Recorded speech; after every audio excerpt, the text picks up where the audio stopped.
शिवलगा भाग 3. रात्रीचं जेवण वगैरे उरकून सगळे चांदण्याच्या मंद प्रकाशात मस्त चटे टाकून गप्पा मारत बसलेले असतात. मामा मामी काहीतरी गमती जमती सांगत असतात आणि त्यावर सगळेजण दिलखुलासपणे हसत असतात. बाहेर थोडासा गारवा जाणत असतो, त्यामुळे मुक्ता आजीच्या खुशीत शिरून बसलेली असते. मंद वाऱ्यामुळं पाण्याचा सळसळ असा होणारा आवाज, रात्रकिड्यांचा तो गोंगाटा, चंद्राचा मंद प्रकाश सारंच मुक्ताला खूप छान वाटत होतं आणि म्हणून तिला आजीच्या गावाला यायला खूप आवडतं. नाहीतर हे सगळं शहरात कुठं मिळतं. मुक्ता बोलली, ए आजी, किती छान वाटतं ना गं असं चांदण्यात गप्पा मारायला. आजी बोलली, होय गं, तुझ्या आईला पण लय आवडत होतं बघ गप्पा मारत चांदण्यात बघायला. मुक्ता बोलली, हो मग आवडणारच ना. किती छान आहे इथलं वातावरण, इथलं निसर्ग सौंदर्य. नाहीतर शहरात हे सारं कुठं अनुभवायला मिळतं. मामा बोलले, म्हणून तर आम्ही तुम्हाला सुट्टीत बोलवत असतो. पण तुझे आई वडील दोघं पण नोकरदार माणसं, त्यांना कुठली सुट्टी मिळते. मुक्ता बोलली, जाऊ दे, त्यांना कदरच नाही तुमची. पण मी तर आले ना, मग आपण सगळे मिळून खूप मज्जा करू. तुम्ही सगळे मज्जा करणार आणि तेही मला सोडून. मागून अचानकपणे येत दिशा म्हणाली. तसे दिशांच्या आवाजाने सगळेजण मागे वळून बघतात. आजी, तिला सांग मला नाही बोलायचं तिच्याशी, मुक्ता आपल्या लडक्या रागात म्हणाली. आजी बोलली, का गं चिऊ, काय झालं. तुम्ही तर लहानपणीच्या किती जीवाभावाच्या मैत्रिणी असायच्या, मग आत्ता काय झालं तुम्हाला असं भांडायला. मुक्ता बोलली, तेच तर मी म्हणतोय, एवढी जीवाभावाची मैत्रीण आले तर एकदासुद्धा भेटायला नाही आली. एवढी दिवसभर कशात बिजी होती की तुझ्यासाठी थोडासुद्धा वेळ नाही मिळाला. दिशा बोलली, अगं खरंच मुक्ता, माझं महत्त्वाचं काम होतं म्हणून मी बाहेर गेले होते. आता थोड्या वेळापूर्वीच आले आणि मग धावतच तुला भेटायला आले. तरी आई म्हणत होती उशीर झालाय, उद्याच भेट म्हणून. पण मला माहीत होतं तू खूप चिडली असणार, म्हणून मी आत्ताच आले, एवढा उशीर झालेला असताना सुद्धा. मुक्ता आणि दिशाचं भांडणं बघून सगळेच जण गालातल्या गालात हसू लागतात आणि मग त्यांच्या हसण्याने मुक्ताला अजूनच राग येतो. मुक्ता बोलली, तुम्ही का हसताय सगळे. मामा बोलले, अगं नाही मुक्ता, अगं आम्ही कुठं हसतोय, तुमचं चालू द्या, मी जरा पाय मोकळे करून येतो, असे म्हणून मामा निघून जातात. दिशा बोलली, असं काय करते मुक्ता, सॉरी ना गं. मुक्ता बोलली, मी एकदा सांगितलं ना मी नाही बोलणार म्हणून. बरं जाऊ मी, एवढं सॉरी म्हणून पण तू माझ्याशी बोलत नाहीस तर जाते मी, असे म्हणत दिशा जाऊ लागते. दिशा बोलणं ऐकून मुक्ताला खूप वाईट वाटतं. तिला कसं तरी वाटू लागतं. मुक्ता मनातच बोलत होती, चिट यार, उगाचच मी एवढं ताणून धरलं. खरंच असेल तिचं काहीतरी महत्त्वाचं काम. ती एवढं सांगत होती तर मी नीट ऐकूनसुद्धा नाही घेतलं. तिला थांबवायला पाहिजे, असं म्हणत मुक्ता बसलेली उठते आणि झटकन मागे वळते. तर दिशा तिच्या मागेच उभी असते. दिशा, तू. हो मीच आहे, आणि कोण असणार. दिशा, असे म्हणत मुक्ता दिशाच्या पाठीत मारते. मुक्ता, माय स्वीट हार्ट. दिशा म्हणाली. बराच वेळ त्या तशाच एकमेकींच्या मिठीत विसावतात. त्या दोघींच्या चेहऱ्यावर हसूही असतं आणि डोळ्यात अश्रूही असतात. मुक्ता बोलली, तुला माहीत आहे दिशा, मी तुझी किती वाट बघितली, किती मिस केलं मी तुला. दिशा बोलली, हो गं मुक्ता, मला पण तुला खूप भेटावंसं वाटत होतं, पण मी तरी काय करू गं. खरंच माझं अर्जंट काम होतं गं. मला माहीत आहे तू मुद्दाम नाही उशीर करणार ते. दिशा बोलली, मग माझ्याशी भांडत का होतीस मगाशी. इतकं समजावत होते तुला मी, तेव्हा तर माझं काही ऐकून नाही घेतलंस तू. मुक्ता बोलली, हो पण मला तेव्हा राग आला होता ना, म्हणून. मग मुक्ता तोंड बारीक करून म्हणाली. दिशा बोलली, राग तर अगदी नाकावर असतो तुझा. आणि मगाशी काय म्हटली होतीस, माझ्याशी बोलणार नाहीस, तुला तर ना बघतेस मी, असे म्हणत दिशा मुक्ताला मारू लागली. तरी मुक्ता पडू लागली आणि दिशा तिच्या मागे पडू लागली आणि मग अशीच दोघींची मजा मस्ती चालू झाली. ए दिशा थांब, अगं थांब ना, पडून पडून थाप लागली होती. मुक्ता म्हणाली, बरं यावेळेस सोडते मी तुला, पण पुढच्या वेळी जर असं काही म्हटलीस तर बघस तुला. मुक्ता बोलली, बरं बाई, नाही म्हणत. मग तर झालं, आता माफ तर कर माझी आई. ए नोटंकी, बस गप. दिशा म्हणाली, ए चल ना तिकडं सगळ्यांसोबत बसूया. कोण सगळे. गेले सगळे घरात तुला वैतागून. मला वैतागून. तू जब माझ्याशी भांडत होतीस म्हणून गेले सगळे. काय मी भांडत होते. तरी दिशाच्या बोलण्यावर मुक्ता हसू लागते आणि मग दोघीही हसू लागतात. आणि मग मस्त चांदण्याच्या प्रकाशात चटेवर जाऊन बसतात. मुक्ता बोलली, आज किती छान वाटतं ना गं. चंद्र पण किती सुंदर दिसतोय आज. चंद्र तर काय रोजच असतो ग, पण आज कितीतरी दिवसातून आपण दोघी सोबत आहो म्हणून तो अजून जास्त सुंदर दिसते. हो ना, तेही नाही का. एखादी जागा सुंदर व आवडची नसते, तर त्या जागी भेटणारी व्यक्ती आवडती असते आणि म्हणूनच ती जागा आवडू लागते आणि शिवाय ते अधिक सुंदर भासू लागते. दिशा बोलली, तू कधीपासून इतकं छान बोलायला लागलीस ग. मुक्ता बोलली, मी पहिल्यापासून छानच बोलते, तुम्हालाच माहिती नव्हतं.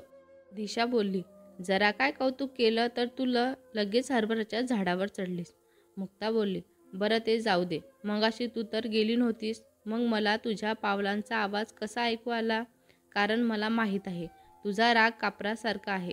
थोडा वेळ राहतो पण काही क्षणात तो उडून जातो, म्हणून मी तुझ्या मागे उभी राहिले होते. मुक्ता बोलली, तुला माहीत आहे दिशा, तू ना माझी बेस्ट फ्रेंड आहे. तुला सगळं कळतं माझ्या मनातलं. तू नेहमी मला समजून घेतेस. दिशा बोलली, मग काय आता मैत्री गेली म्हटल्यावर समजून घ्यायलाच पाहिजे ना. आणि तुझा स्वभाव मला माहीत आहे. थँक्यू सो मच यार. I love you Disha. I love you too Mukta. Mukta बोलली, तू नेहमी मला अशी समजून घेशील ना गं. दिशा बोलली, माझी काय गरज आहे तुला समजून घ्यायची. तुझं मन जपणारा कोणीतरी भेटेलच की. अरे पण तू पण थोडं समजून घे ना. अरे स्वभावाचं आहे ना तिचा तसा. तिला पटकन राग येतो, ते माहीत आहे ना तुला. मग कशाला भांडत बसता. तू थोडा शांत राहत जा ना. सागर तिच्या मित्राला फोनवर समजावत असतो. सागरचा मित्र आणि मित्राचा गर्लफ्रेंडचं भांडण झालेलं असतं, त्यामुळे तो त्यांना समजावत असतो. सागर खूप समजूतदार आणि शांत स्वभावाचा असतो, त्यामुळे सगळ्या मित्रांचे प्रॉब्लेम तोच सॉल्व करायचा. आणि या उलट आपली मुक्ता पुढं कसं होतंय दोघांचं काय माहिती. सागर सकाळी लवकर उठतो आणि आसेगावला जाण्यासाठी आवरतो. सागर आवरून आपल्या खोलीतून बॅग घेऊन बाहेर हॉलमध्ये येतो. आई म्हणाली, हेच काय सागर, तू निघलास पण. सागर बोलला, अगं हो, बस लवकर आहे म्हणून मग लवकरच उठलो. आई बोलली, अरे पण मला हाक तरी मारायची ना. थांब मी तुझ्यासाठी नाश्ता बनवते. सागर म्हणाला, अगं नको आई, राहू दे, मी बाहेर काहीतरी खाऊन घेईन. आई बोलली, अरे अजून वेळ आहे, बसला तू बस, बघू इथे, मी आले लगेच, असे म्हणत आई किचनमध्ये निघून जाते. सागरला माहीत असतं काहीही झालं तरी आई खाल्ल्याशिवाय सोडायची नाही, म्हणून मग तोही डायनिंग टेबलवर जाऊन बसतो. 10-15 मिनिटात आई गरमागरम पोहे घेऊन येते. हे घे तुझ्यासाठी आवडीचे पोहे केलेत, पटकन खाऊन घे. हे काय एकच प्लेट, तू खाणार नाही का? अरे माझं काय, मी खाईन ना नंतर, तुला उशीर होतोय ना, मग तू आधी खाऊन घे. सागर बोलला, बरं पण माझ्याबरोबर तुला एक तरी घास खावाच लागेल. बरं बाबा, आता तुझं ऐकायलाच पाहिजे. सागर आईला घास भरवतो. बरं झालं, माझं खाऊन निघतो मी. आणि हो, तू स्वतःची काळजी घे आणि आठवणीने नाश्ता कर. आई बोलली, अरे हो रे, किती काळजी करतोस. मी घेईल माझी काळजी, तू जा व्यवस्थित. आणि हो, पोचल्यावर फोन कर. सागर बोलला, हो करतो. बरं उशीर होतोय, आता निघतो मी. असे म्हणत सागर आईच्या पाया पडतो आणि निघतो. सागर बस स्टॉपवर पोचतो तर बस आधीच लागलेली असते. तो पटकन बसमध्ये चढतो आणि खिडकीकडे जागा पकडतो. त्याला व्यवस्थित बसायला जागा मिळाल्याने त्याला खूप आनंद वाटतो, कारण आता त्याला मस्त आरामात खिडकीतून बसून बाहेरचं निसर्ग सौंदर्य अनुभवायला मिळणार होतं. त्यामुळे तो खूपच खुश होता. बॅग वगैरे व्यवस्थित ठेवून तो मोबाईलवर छानसे रोमॅन्टिक सॉन्ग लावून कानात हेडफोन घालून बसतो. पुढच्या 5 मिनिटात बस चालू होते आणि फायनली आपला सागर गावी जायला रवाना होतो. अगं मुक्ता, उठ की. अगं किती वेळ झोपतेस. झोपू द्या ना मामी, कशाला एवढ्या लवकर उठायचं. मामी बोलली, अगं बाहेर बघ, सूर्य माथ्यावर आलाय. तुझ्या राजकुमारच्या घरी गेल्यावर पण असंच करणार आहेस की काय. राजकुमार असं ऐकताच मुक्ता चमकून डोळे उघडते. काय म्हणालात मामी तुम्ही. राजकुमार, पण तुम्हाला कसं कळलं. हेच तर मी स्वप्न बघत होते. आणि तुम्हाला माहीत आहे का मामी, तुम्ही म्हणालात तसं माझ्या स्वप्नातला राजकुमार मला न्यायला आला होता. मामी बोलले, अगं मलाच काय, आत्तापर्यंत सगळ्यांना कळलं असेल. झोपेत किती बडबडत होतीस. काय, मी झोपेत बडबडत होते. असे म्हणून मुक्ता स्वतःची जीभ चावते. मामी बोलली, हो, तर म्हणूनच तर मला कळालं ना. पण एक कळलं नाही मला, तुझा राजकुमार तुला काय बसने न्यायला आला होता की काय? मला जास्त काही आठवत नाही, पण मला एक बस दिसली होती आणि त्यातून तो आला होता. तुझं भारी आहे बघ, मुक्ता. इतकी छान छान स्वप्न पडतात तुला. नाहीतर आम्ही. बरं ते सगळं जाऊ दे. पटकन आवरून घे आणि गावात जाऊन मला थोडासा किराणाचा सामान आणून दे. बरं, देते आणून, मुक्ता जांभई देत म्हणाले. असे आळत देत बसू नको. आवर लवकर, असं म्हणत मामी निघून जाते. आणि तिकडे मुक्ता विचार करू लागते. वाव, मुक्ता कसलं भारी स्वप्न होतं. पण तो राजकुमार कोण होता? सीट यार, मला तर त्याचा चेहराच नाही आठवला. जाऊ दे, येईल तेव्हा येईल तो. आधी पटकन आवरून मामीला किराणा आणून द्यायचा आहे, असे म्हणत मुक्ता अंथरुणाच्या घड्या घालू लागली. थोड्याच वेळात मुक्ता आवरून नाश्ता वगैरे करून तयार होते. हे घे मुक्ता, पैसे आणि पिशवी. आणि पिशवीतच सामानाची यादी पण ठेवलेली आहे बघ. मुक्ता बोलली, द्या इकडं, जाते मी. मामी बोलल्या, आणि हो लवकर ये, इथं तिथं थांबू नको. हो मामी, येते मी लवकर, असे म्हणून मुक्ता निघून जाते. हे मनीषा, दिशा, बरं झालं तुम्ही इथेच भेटला. चला ना दुकानात जाऊन येऊया. बरं चल, तसंही आम्ही आता तुझ्याच घरी येत होतो तुला भेटायला. मनीषा म्हणाली, आपल्याला काय गप्पा मारायची मतलब, त्या काय जाता जाता पण गप्पा मारता येतील. दिशा म्हणाले, दुकान थोडंसं लांब असतं, त्यामुळे तिघीजणी मस्त गप्पा मारत मारत दुकानात पोचतात. आणि मग आठवणींती सर्व साहित्य यादीप्रमाणे घेऊन पिशवीत भरून घेते.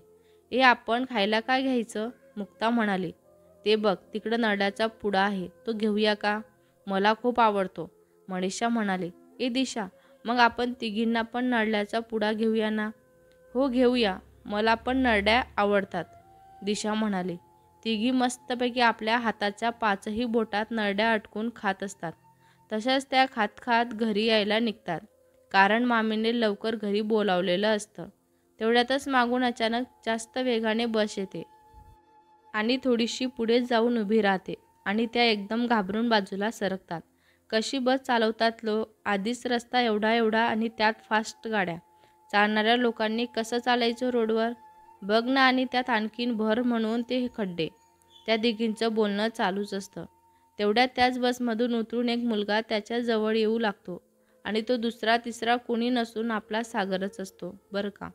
पण हे अजून आपल्या मुक्ताला माहीत नसतं की तो तिच्या स्वप्नातला राजकुमार आहे ते. तर सागर त्या तिघीजवळ येऊन पोचतो.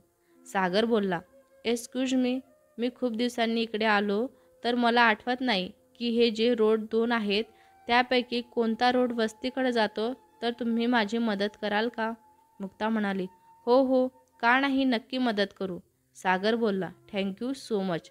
बरं मग सांगा कोणता रोड जातो? मुक्ता बोलली, मी सांगते, हा समोर जो राईट साईडला रोड आहे ना, तोच वस्तीकडे जातो. ठीक आहे, थँक्यू सो मच, बाय, असं म्हणून सागर निघून जातो.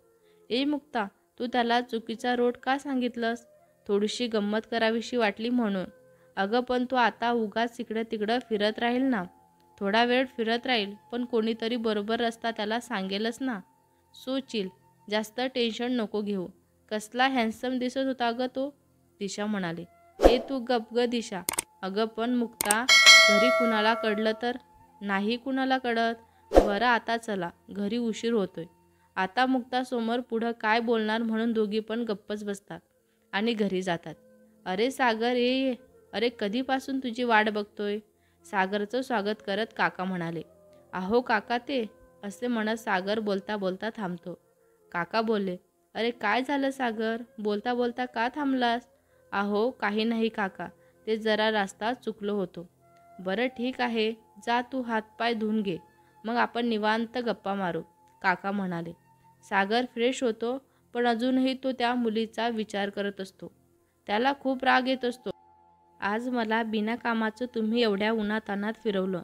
मी इतक्या सहज हे सगळं नाही विसरून जाणार. याचा बदला मी नक्कीच घेईल. बघाच तुम्ही, सागर रागाने मनातल्या मनात बोलत होता. भेटूया पुढच्या भागात. हा भाग तुम्हाला कसा वाटला कमेंट करून नक्की सांगा. व्हिडिओ आवडला असल्यास लाईक करा, शेअर करा. नवीन असाल तर चॅनलला सबस्क्राईब करा. धन्यवाद.